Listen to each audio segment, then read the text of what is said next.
بسم اللہ الرحمن الرحیم۔ السلام علیکم ورحمۃ اللہ وبرکاتہ۔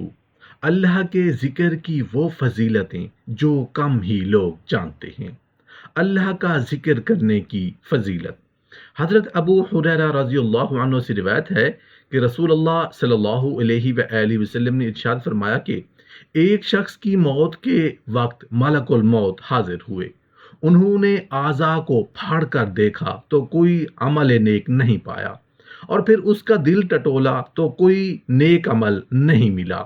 پھر اس کے جبڑوں کو ٹٹولا تو زبان کے ایک طرف حلق کے پاس وہ کہہ رہا تھا لا الہ الا اللہ، تو اس کلمہ اخلاص کی وجہ سے اسے بخش دیا گیا۔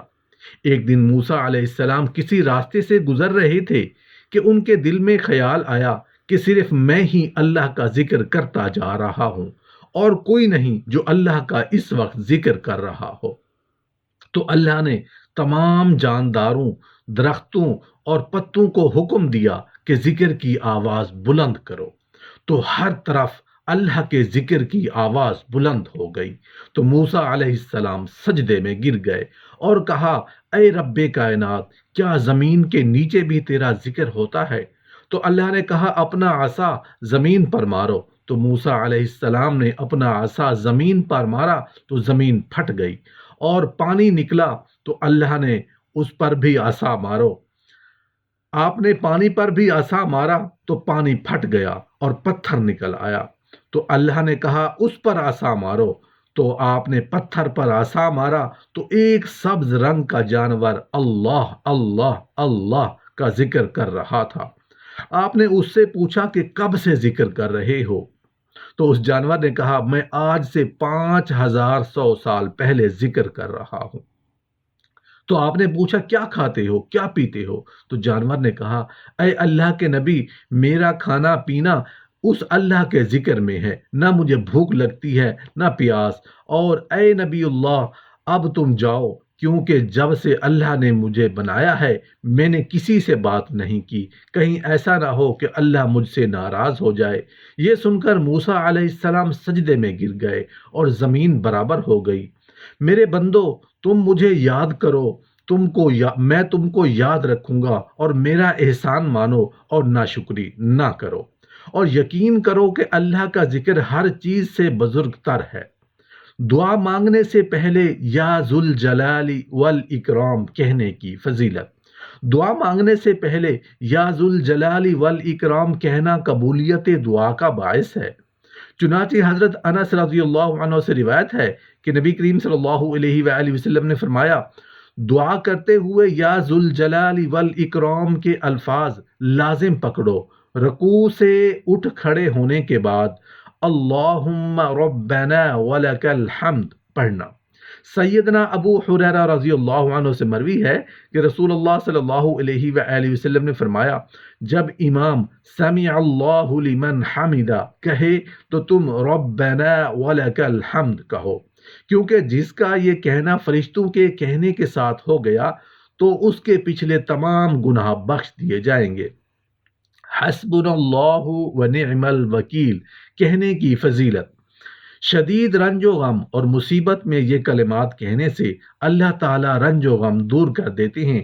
چنانچہ حضرت عبداللہ بن عباس رضی اللہ عنہ سے روایت ہے کہ حضرت ابراہیم علیہ السلام کو جب آگ میں ڈالا گیا تو اس وقت انہوں نے حسبنا اللہ و نعم الوکیل کہا، اور حضرت محمد صلی اللہ علیہ وآلہ وسلم نے بھی اس وقت کہا جب بعض لوگوں نے اہل ایمان سے کہا بے شک لوگوں نے تمہارے خلاف ایک بڑا لشکر جمع کیا، لہٰذا ان سے ڈرو۔ یہ سن کر ان کا ایمان اور بھی بڑھ گیا اور انہوں نے جواب دیا حسبنا اللہ و نعم الوکیل۔ وَإِلَٰهُكُمْ إِلَٰهٌ وَاحِدٌ لا الہ الا هو الرحمن الرحیم۔ اسے پڑھ کر جو دعا مانگی جائے وہ قبول ہوتی ہے۔ نبی کریم صلی اللہ علیہ وآلہ وسلم کا ارشاد مبارک ہے اسم اعظم کے واسطے سے جو دعا مانگی جائے گی وہ اللہ تعالیٰ قبول فرماتے ہیں۔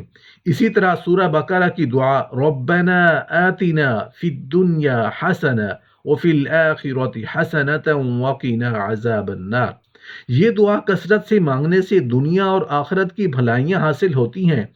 حضرت انس رضی اللہ عنہ فرماتے ہیں کہ نبی کریم صلی اللہ علیہ وآلہ وسلم کی اکثر دعا یہی ہوتی تھی، یا اللہ ہمیں دنیا میں بھلائی عطا فرما اور آخرت میں بھی بھلائی عطا فرما اور ہمیں آگ سے بچا لے۔ اسی طرح بعض کلمات کو بعض بہت فضیلت حاصل ہے۔ مثلا لا الہ الا اللہ کہنے کی فضیلت کے بارے میں حضرت عثمان رضی اللہ عنہ سے روایت ہے کہ رسول اللہ صلی اللہ علیہ وآلہ وسلم نے فرمایا، جو شخص اس حال میں مرے کہ اسے لا الہ الا اللہ کا علم یقین ہو تو وہ جنت میں جائے گا۔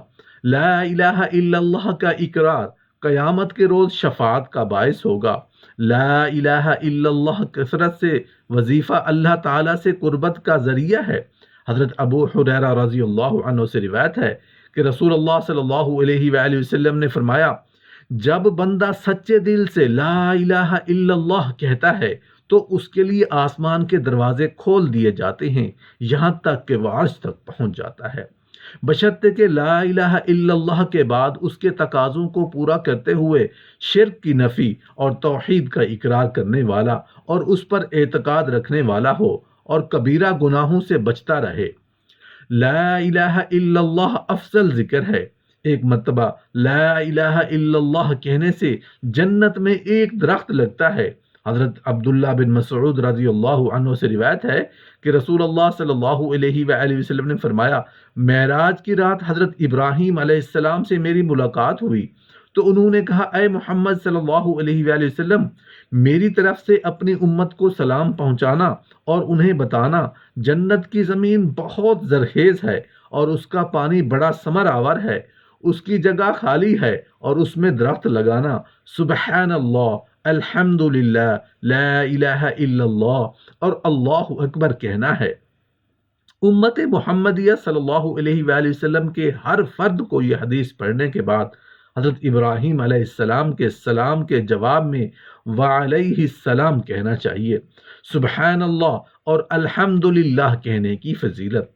حضرت سعد رضی اللہ عنہ سے روایت ہے کہ نبی کریم صلی اللہ علیہ وآلہ وسلم نے ارشاد فرمایا، اگر کوئی شخص 100 بار سبحان اللہ کہے تو اس کے نامہ اعمال میں 1000 نیکیاں لکھی جاتی ہیں، 1000 گناہ مٹا دیے جاتے ہیں۔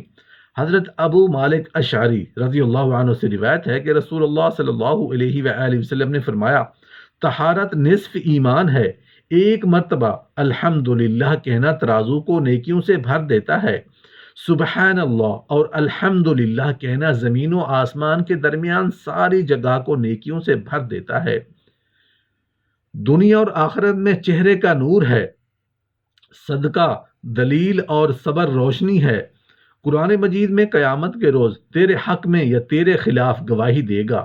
ہر آدمی جب صبح اٹھتا ہے تو اس کی جان گروی ہوتی ہے، جسے یا تو وہ نیکی کر کے آزاد کرا لیتا ہے یا گناہ کر کے ہلاک کر لیتا ہے۔ اللہ تعالیٰ کا شکر ادا کرنے کے لیے سب سے بہتر کلمہ الحمدللہ ہے۔ یہ کلمہ ایک مرتبہ کہنے سے جنت میں ایک درخت بھی لگتا ہے۔ قرآن کریم کے بے شمار فضائل ہیں اور ہر مسلمان پر فرض ہے کہ ان کو جانے اور ان کا علم حاصل کرے۔ قرآن مجید کا علم حاصل کرنے کے بعد اسے ترک کرنے یا اس پر عمل نہ کرنے والے کا سر جہنم میں بار بار پتھر سے کتلا جائے گا۔ چنانچہ تمام والدین کو چاہیے کہ جب بچہ بولنا سیکھے تو سب سے پہلے اسے لا الہ الا اللہ سکھایا جائے، پھر جب بچہ 7 سال کا ہو جائے تو اسے نماز پڑھنے کا حکم دیا جائے، اور اس کے ساتھ ساتھ ہی بچے کو قرآن کریم کی چھوٹی چھوٹی صورتیں زبانی یاد کروانا ضروری ہے۔ یعنی چھوٹی عمر ہی میں بچے کو قرآن کریم کی تعلیم دلوانی شروع کر دینی چاہیے، کیونکہ قرآن مجید کے علم و فہم کے بغیر اس پر عمل ممکن نہیں، اور عمل کے بغیر قرآن کے برکات و ثمرات سے فیض یاب ہونے کی تمنا کرنا دیوانے کا خواب ہے۔